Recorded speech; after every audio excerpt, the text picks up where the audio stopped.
Hi, how you doing? It's Jeff Sinker from SkyGuitarLessonsOnline.com. Great to see you again. This lesson is part of my Patreon channel subject to the Art of Improvisation. Now, the channel is dedicated to helping you to expand your improvisation skills, kind of starting for the beginner, intermediate, and then working forward. At the moment, if you become one of my patrons, you get access to 5 blues backing tracks. And today I wanted to look at one of the backing tracks that's available, which is, I like to call it an A minor blues with a twist. And I wanted to go through some, just to talk through the chord progression and explain why this has got a twist and why it's different just a standard blues scale. Oh, if you want information on my Patreon channel, the link down below takes you there. And if you're interested in improving your improvisation skills just for a few dollars a day,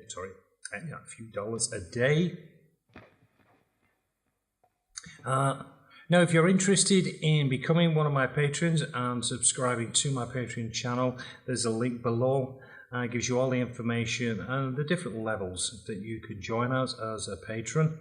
And just for less than $1 a day, you get access to lessons and information, really just talking you through how you can expand your improvisation skills. But let's get back to the subject at hand, which is a parallel scale and borrowing chords from a parallel scale. Now, in this backing track that you heard just at the beginning, the main chord progression that we've got there is an A minor 7. Let's turn the distortion off there. An A minor 7, going to a D minor 7, back to an A minor 7. And then we've got this E7 to a D minor 7, back to an A minor 7. 3 chords. Now, typically when we are playing minor blues progressions, what we normally get used to hearing is what could be seen as a minor 1-4-5, which would be an A minor, going to the D minor, which is the minor 4th, back to the 1. And then for the turnaround, we would have an E minor 7, which would be that minor 5, minor 4th, back to a minor A minor on the 1 chord. So we would have an A minor, D minor, E minor 7, D minor. That would be your 3 chords that we would typically use in a minor blues. But what we've got here on the 5 chord, we've got an E7. Now, an E7 doesn't appear in the natural minor in that position of the 5. So what have they done? Well, what we've got is we have a parallel scale that has been used, and we're borrowing a chord from that parallel scale. So what I want to do is just bring up the 2 scales that we're looking at here and just talk you through it. Now, what you can see on the screen at the bottom there is the natural minor scale, and we have got an A minor, we've got the B minor, 7 flat 5, C major 7, D minor 7, E minor 7, F major 7, G7, and an A minor 7. That is a standard harmonized natural minor scale in E minor. Parent scale, C major. So all I've done the extended chords across there, added the 4th note, and that's how we get the harmonized using the 4 notes. So A minor, B minor 7, flat 5. Now, we have got that position of the 1-4-5, which is that A minor, going to the 4 chord, D minor 7, and typically the 5 chord would have been an E minor 7. However, what we have got is, and you can see the sheet underneath, the harmonic minor, A harmonic minor. We have an A minor 7 major 7. Don't worry too much about all these. What we're actually focusing on is that E7, which is in the 5th position.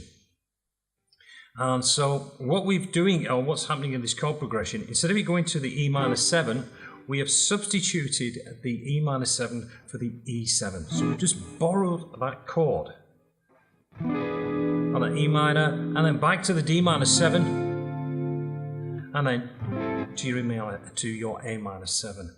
And that is a pretty standard thing that happens in music. It's been going on for the longest time you can remember, where we just borrow chords from a parallel scale. It's got to start off on the A, and we just move along 1, 2, 3, 4, 5, and we can borrow.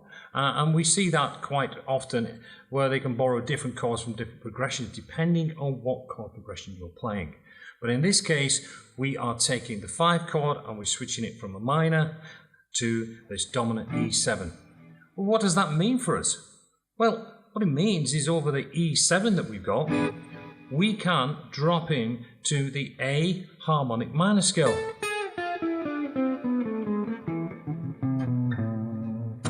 And use that over that E minor 7. Now, of course, we can extend it through, because when we got that D minor 7, we go from an E minor 7 to the D minor 7 in this progression, we can still stay in the harmonic minor, because that D minor 7 is sitting there on the 4 chord as well. So we don't have to be stuck playing A natural minor or A minor pentatonic or even A blues. We can, when we get to that point where we hit that E7 on that turnaround, we could just drop in to harmonic minor. Now I'm just going to put the backing track back on again, and I'll just give you a couple of little inserts of using that harmonic minor, and you can hear the little the tonal twist when I drop into the harmonic minor. So let me just fire that one back up again.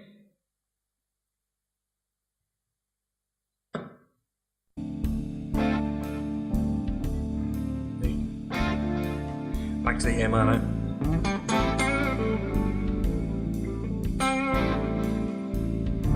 D minor.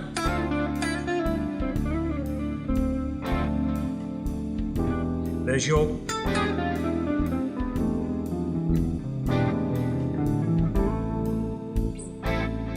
so across the E minor 7, you clearly heard me switching across, and I just went through the scale just so you could hear it over that E7.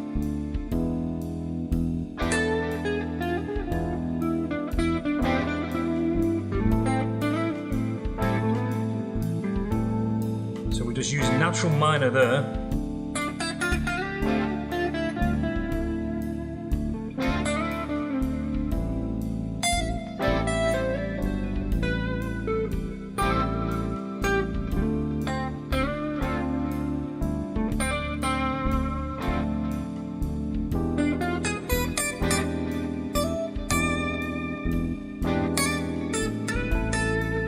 And what I was doing there was using a little diminished run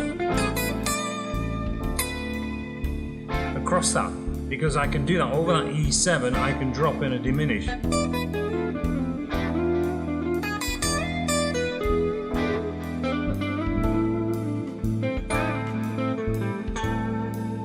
It works quite nicely over the top of it.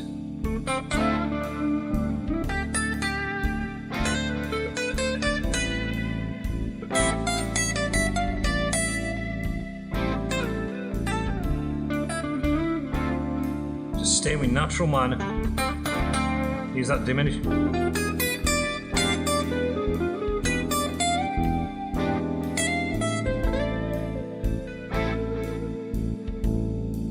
So that's just something that we can add whenever we see a change in a chord like that. When we see that fourth change, just shut that down.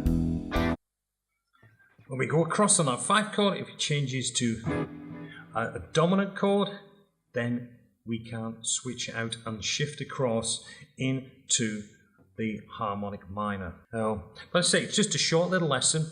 I just wanted to review, because if somebody's been playing that backing track with the twist, you'll be wondering, well, I've got the C7, why is it not working? Why is things sounding a little bit strange? Of course, you could play, if you wanted, over that E7, you could still just play an A minor pentatonic over that, but to get some new notes, to add a little bit of colour to it, we can drop in the A harmonic minor. Now, of course, I know some people will say, yeah, you can add more than that as well, but I just don't want to get it too complicated. Let's just take one scale at a time. And the harmonic minor is one that fits. And if you're kind of into playing things like Ingve and you're classical, you'll be familiar with the harmonic minor scale. Again, what I'll do, I will drop a scale chart in there, so giving you the notes of the the A harmonic minor scale over that position. Well, hopefully you've enjoyed this little short snippet. Again, more and more information like this will be going on the Patreon channel. Little plug here. So if you are interested in becoming one of my patrons, click on the link below, take to my channel, and as I said, for less than $1 a day, you will be getting access to all this information and backing tracks and the ability to record yourself playing over the backing track and then post it back to me, where I will review and give you some more ideas and critique and hopefully expand your playing from there. Well, until the next lesson, this is Jeff Sinker from SkypeGuitarLessonsOnline.com, wishing you well, and I'll speak to you again soon. Until then, goodbye.